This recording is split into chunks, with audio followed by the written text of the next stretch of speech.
Bismillahirrahmanirrahim. Assalamualaikum warahmatullahi wabarakatuh. Dan salam sejahtera kepada semua rekan-rekan dan juga para guru sekalian. Hari ini saya akan membentangkan tentang tajuk punca-punca yang menyebabkan berlakunya masalah pembelajaran di negara kita. Sebelum itu, saya ingin memperkenalkan diri saya terlebih dahulu, iaitu nama saya Muhammad Muhammad bin Jalani dan lebih dikenali sebagai Muhaimin. Saya berasal dari Negeri Sembilan Darul Khusus, iaitu di Batu Kikir, Jempol Negeri Sembilan. Seterusnya, saya dari kelas D1.5 dan mengambil kursus masalah penglihatan kategori perdana.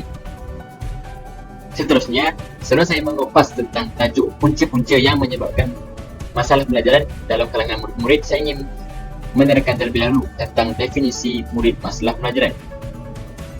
Definisi yang dapat saya sebutkan di sini ada dua, iaitu yang pertama, definisinya ialah merupakan kanak-kanak yang telah pun dikenal pasti oleh pakar-pakar perubatan yang profesional sebagai kanak-kanak yang mengalami kecacatan dalam proses pembelajaran mereka. Perkara ini yang dapat saya simpulkan ialah selepas kelahiran, doktor-doktor pakar akan melakukan kajian atau penyelidikan untuk mengenal pasti anak-anak tersebut supaya berada dalam keadaan normal ataupun mempunyai masalah.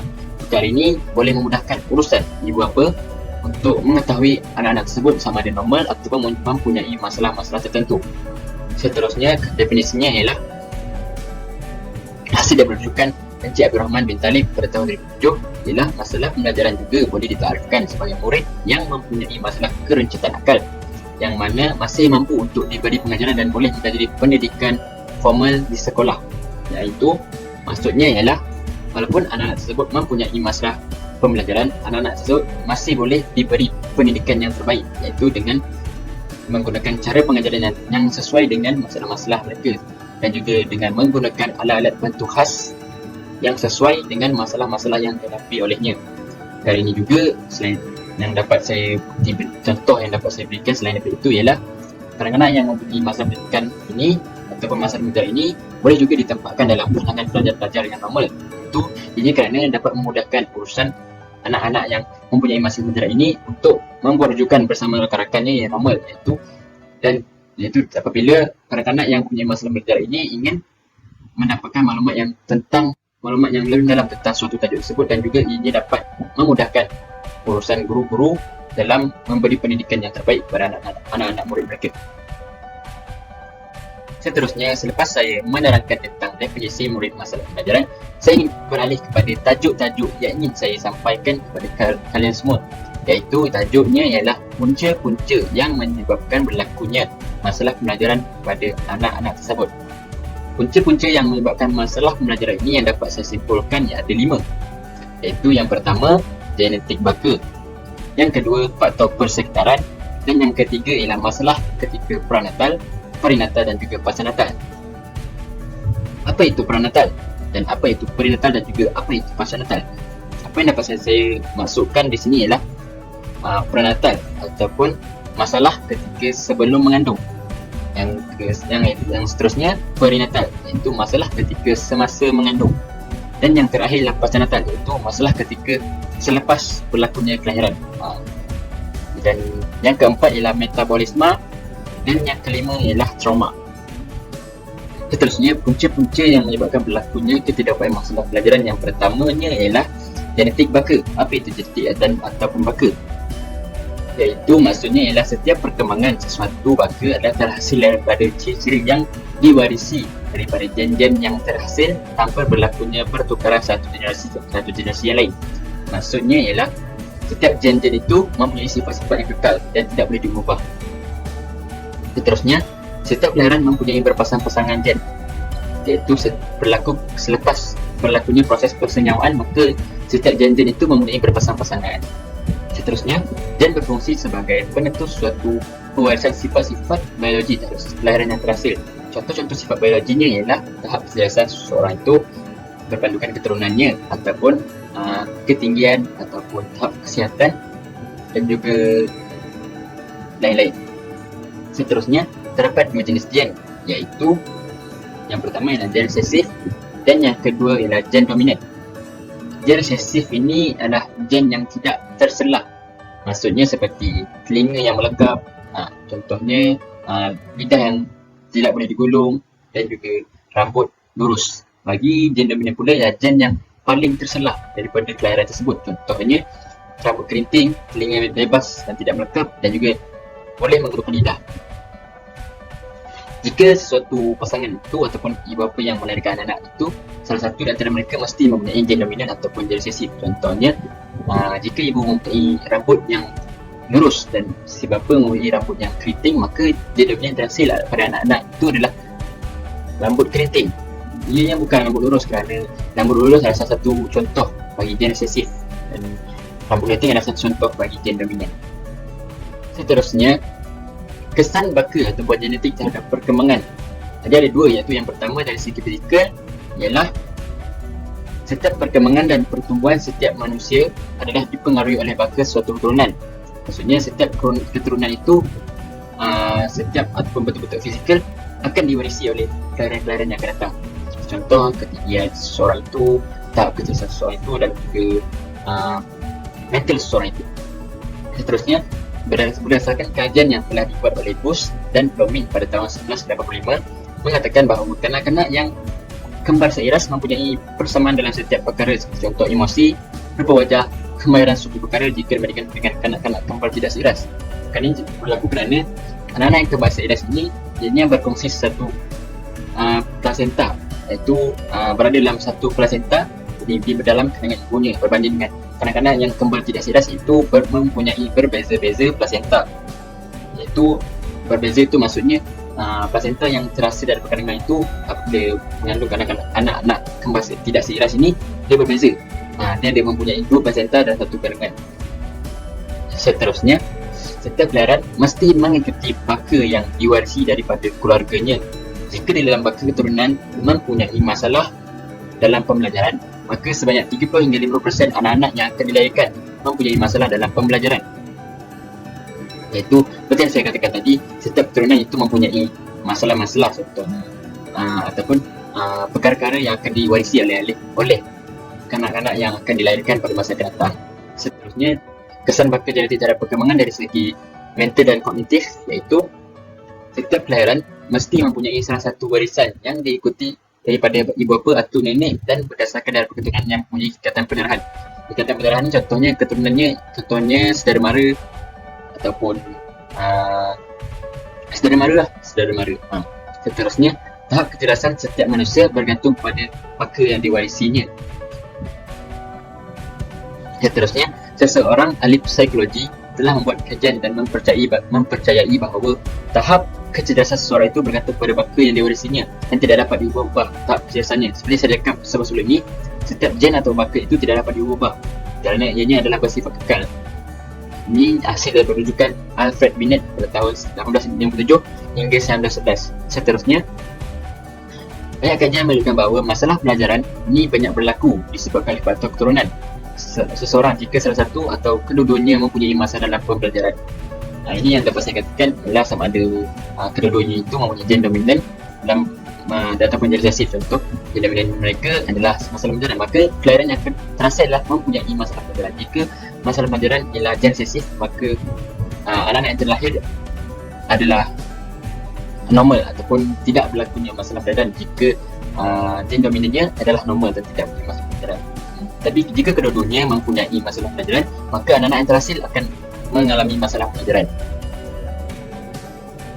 Akhir sekali ialah kesan-kesan penyakit genetik dan baka yang terhasil daripada gen-gen keturunan yang mempunyai salah satu masalah ataupun penyakit ialah pertama, sindrom Down. Sindrom Down ini dapat saya sampaikan ialah apabila kromosom pada kromosom 21 mempunyai pertambahan satu kromosom dan menyebabkan mempunyai 3 kromosom pada kromosom 1.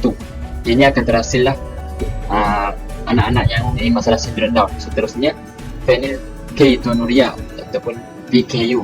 Seterusnya, hemofilia, dan keempat rambut warna. Rambut warna ini ialah masalah yang tidak dapat membezakan sama ada warna merah dengan biru ataupun merah dengan hijau. Seperti di traffic light, anak-anak yang mempunyai masalah rambut warna ini dia tidak dapat membezakan sama ada lampu merah ataupun lampu hijau yang sedang menyala di lampu tersebut. Seterusnya ialah muscular dystrophy. Ini maksudnya kanak-kanak yang mempunyai masalah kejutan otot ataupun otot-otot yang tidak normal. Seperti contoh yang gambar yang saya dapat tunjukkan ialah salah satu gambar contoh anak ataupun individu yang mempunyai masalah muscular dystrophy. Seterusnya thalassemia. Thalassemia ini masalah dari segi pendarahan. Seterusnya kedil. Kedil ini juga salah satu penyakit disebabkan ataupun yang dapat saya sampaikan, contohnya yang dapat saya sampaikan ialah seperti gambar yang saya tunjukkan di atas adalah salah satu contoh jenis penyakit kesan, penyakit yang bergenetik dan baka. Yang ke-8 ialah sindrom Patau, iaitu sindrom yang dapat saya sampaikan seperti contoh yang gambar saya sampaikan ini. Ini adalah satu contoh-contoh sindrom Patau. Seterusnya ialah sasia. Sasia ini contohnya personaliti seseorang itu adalah dia berlaku berkesan penyakit genetik dan baka. Contohnya jika ibu bapanya seseorang yang pendiam, maka anak yang terlahirnya mungkin akan jadi pendiam juga. Seterusnya ialah kematangan. Faktor kematangan juga adalah sebab dari kesan-kesan penyakit genetik dan baka. Ini berpandukan kepada keturunan, sama ada keturunan itu mempunyai kematangan yang cepat ataupun kematangannya yang lambat. Seterusnya, punca-punca yang menyebabkan berlakunya masalah pembelajaran ialah faktor persekitaran. Faktor persekitaran yang boleh menyebabkan berlakunya masalah pembelajaran ini ada 6, iaitu yang pertama ialah keluarga, dan yang kedua ialah rakan sebaya, yang ketiga guru dan sekolah, dan yang keempat kepercayaan masyarakat, yang kelima sumber teknologi, dan yang terakhir ialah pemakanan. Faktor persekitaran yang pertama keluarga, dan yang kedua ialah rakan sebaya. Yang pertama, keluarga memainkan peranan penting dalam menjaga anak-anak mereka kerana anak-anak ini sangat memerlukan perhatian yang penuh daripada kedua ibu bapa mereka. Seterusnya, ibu bapa perlulah memilih cara asuhan yang paling terbaik kepada anak-anak yang mempunyai masalah pelajaran ini kerana ianya dapat meminimalkan masalah yang dihadapi olehnya. Terdapat 4 contoh cara corak asuhan yang dapat saya sampaikan di sini ialah yang pertama, authoritarian, iaitu peraturan dan hukuman. Yang kedua ialah autoritatif. Autoritatif bermaksud berdikari dan mengawal tingkah laku anak-anak. Yang ketiga ialah abaikan. Abaikan ialah memberi mereka anak-anak kebebasan, iaitu seperti kebebasan dalam memilih rakan-rakan ataupun kebebasan dalam bermain dengan kawan-kawan mereka di rumah. Seterusnya ialah indulgent, iaitu kurang dalam mendisiplinkan anak-anak. Indulgent ini dia berkait rapat dengan contoh yang corak asuhan ketiga, iaitu abaikan. Seterusnya, faktor persekitaran yang keduanya ialah rakan sebaya. Rakan sebaya penting dari segi intelek, emosi dan sosial anak-anak. Pemilihan rakan sebaya mestilah dilakukan dengan penuh berhati-hati. Rakan sebaya boleh membawa kepada 2 unsur, iaitu unsur positif dan unsur negatif. Ianya bergantung kepada anak-anak mereka sama ada memilih rakan sebaya yang bawa mereka kepada unsur positif ataupun membawa mereka kepada unsur-unsur negatif. Rakan sebaya juga boleh jadikan tempat untuk menyelesaikan suatu masalah, seperti meminta pendapat ataupun idea dalam menyelesaikan suatu masalah yang dihadapi oleh mereka. Seterusnya, pemilihan rakan sebaya ini penting kepada anak-anak yang mempunyai masalah pembelajaran. Ini kerana emosi anak-anak yang mempunyai masalah pembelajaran ini adalah tidak stabil, seperti cepat marah dan cepat menangis. Perkara ini juga dapat mengelakkan anak-anak itu daripada merasa dipinggirkan oleh rakan-rakan ataupun dipinggirkan ketika berada di sekolah. Faktor persekitaran yang ketiga ialah guru dan sekolah, dan yang keempat ialah sumber teknologi. Faktor persekitaran yang ketiga iaitu guru dan sekolah. Guru dan sekolah sangat dipengaruhi oleh teori yang diperkenalkan oleh Bro-Frenbrenner, seperti makrosistem, minosistem, kronosistem dan menosistem. Semua teori-teori ini telah diperkenalkan oleh Bro-Frenbrenner. Seterusnya ialah sekolah juga amat berpengaruh dalam mengenal pasti murid-murid yang mempunyai masalah pembelajaran ini kerana ianya boleh dikenal pasti dengan mengadakan ujian-ujian seperti ujian awal tahun, ujian pertengahan tahun dan ujian akhir tahun. Perkara-perkara ini dapat memudahkan urusan guru-guru untuk mengetahui sama ada murid-murid mereka mempunyai masalah pembelajaran atau berada dalam keadaan normal. Seterusnya, sekolah perlulah bertindak segera mengetahui masalah pembelajaran anak-anak di sekolah dan memberitahu ibu bapa mereka supaya dapat berganding bahu atau bekerjasama untuk meminimalkan masalah pembelajaran yang dihadapi oleh anak-anak mereka. Guru-guru perlu memberikan pengajaran yang sistematik dan teratur kepada murid-murid yang mempunyai masalah pembelajaran ini untuk memudahkan kefahaman terhadap suatu tersebut. Faktor persekitaran yang keempat ialah boleh meningkatkan faktor kreativiti kanak-kanak dengan menggunakan sumber-sumber teknologi seperti telefon pintar, laptop dan radio. Seterusnya, pengaruh sumber teknologi juga boleh meningkatkan pembelajaran kanak-kanak dan mampu untuk meningkatkan kefahaman kanak-kanak dalam sesuatu perkara yang dirujukinya. Sumber teknologi juga boleh menyebabkan anak-anak mempunyai masalah pembelajaran, seperti anak-anak ini tidak dapat berjauhan dengan teknologi dan menyebabkan mereka menjadi malas dan merasa tidak ingin untuk mengetahui sesuatu pembelajaran dan lebih menggemari menggunakan komputer untuk tujuan menghibur. Seterusnya, faktor persekitaran yang kelima iaitu kepercayaan masyarakat, dan yang keenam ialah pemakanan. Faktor persekitaran yang kelima iaitu kepercayaan masyarakat ialah daya interaksi dengan masyarakat antara kanak-kanak yang mempunyai masalah pembelajaran ini adalah kurang kerana mereka sering dianggap tidak mampu untuk memberikan pandangan yang bernas kepada mereka. Seperti contoh, ketika satu kawasan perumahan itu mengadakan suatu pertandingan, maka anak-anak yang mempunyai masalah pembelajaran ini akan sering dipinggirkan berbanding dengan anak-anak yang normal. Seterusnya, masalah pembelajaran ini juga boleh disebabkan oleh taraf kemiskinan suatu keluarga tersebut, seperti mempunyai keadaan rumah yang tidak selesa dan kotor. Seperti contoh, rumah itu tidak mempunyai kemudahan-kemudahan yang sesuai untuk anak-anak mereka mendapatkan pendidikan yang terbaik. Terusnya, faktor persekitaran yang terakhir adalah faktor pemakanan. Faktor pemakanan yang seimbang dapat meningkatkan kecerdasan otak kanak-kanak dan menjamin kecerdasan kepada anak-anak. Seterusnya, masalah pengambilan makanan yang tidak seimbang mungkin boleh menjadi satu sebab terjadinya masalah pembelajaran ini, seperti pengambilan makanan ringan yang berlebihan dan pengambilan gula yang banyak yang merupakan dengan vitamin. Kanak-kanak ini mereka sangat memakan ataupun mereka perlu mematuhi gizi seimbang dengan berpandukan segitiga yang telah disarankan oleh pihak KKM, iaitu kerana mereka memerlukan makanan sihat untuk tumbuh besar mereka. Seterusnya, punca-punca yang menyebabkan berlakunya masalah pembelajaran ini ialah masalah ketika prenatal, perinatal dan pasca-natal. Prenatal ialah sebelum, iaitu ibu yang akan mengandung dinasihatkan agar tidak mengambil bahan-bahan yang terlarang seperti meminum arak, mengambil dadah dan menghisap rokok dan sebagainya, kerana ianya boleh menyebabkan berlakunya kecederaan otak. Seterusnya, semasa mengandung, ibu juga perlu untuk mengelakkan daripada mengambil bahan-bahan terlarang kerana ianya boleh mengganggu proses oksigen yang diperlukan oleh kandungan ataupun bayi yang berada dalam kandungan. Seterusnya ialah selepas kelahiran juga boleh menyebabkan anak-anak mengalami kecederaan otak dan akan mengakibatkan berlakunya masalah pembelajaran terhadap anak-anak, seperti anak-anak terkena hentakan yang kuat pada bahagian otak yang disebabkan oleh kemalangan atau mengalami penyakit demam panas. Seterusnya, punca-punca yang menyebabkan berlakunya ketidakupayaan masalah pembelajaran yang keempat ialah metabolisme. Faktor-faktor yang mempengaruhi metabolisme ialah ada 4, iaitu yang pertama jantina, yang kedua umur, yang ketiga genetik, dan yang keempat ialah masalah hypothyroidisme, iaitu berkaitan dengan kelenjar thyroid. Jantina, metabolisme bagi orang lelaki adalah lebih tinggi berbanding dengan perempuan. Seterusnya, umur, metabolisme kanak-kanak lebih tinggi berbanding dengan orang dewasa. Yang ketiga adalah genetik, metabolisme yang baik juga berpandukan kepada keturunan seseorang itu. Dan yang keempat ialah masalah hypothyroidisme, berlaku apabila kelenjar thyroid tidak aktif dan akan mengganggu proses metabolisme dalam badan.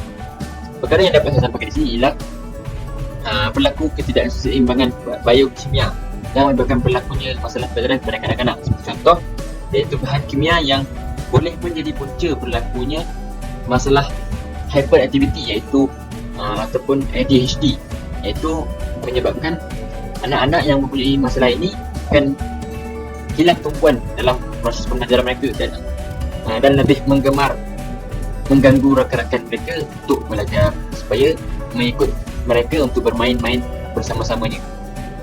Punca-punca yang menyebabkan berlakunya ketidakupayaan masalah pembelajaran iaitu trauma.